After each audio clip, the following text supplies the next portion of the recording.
सततम निरावे नावडो हे मधाम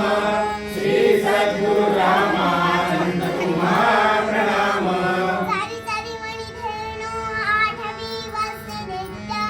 जनन करीत कामे बालका पास चैत्य तदुपरि गुरु माये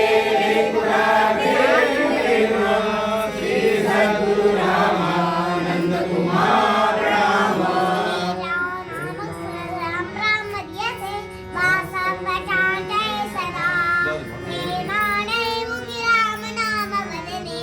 जाही सखी संपदा रामानंद पदांबुजी रमविसी वृत्ती सहस्रंज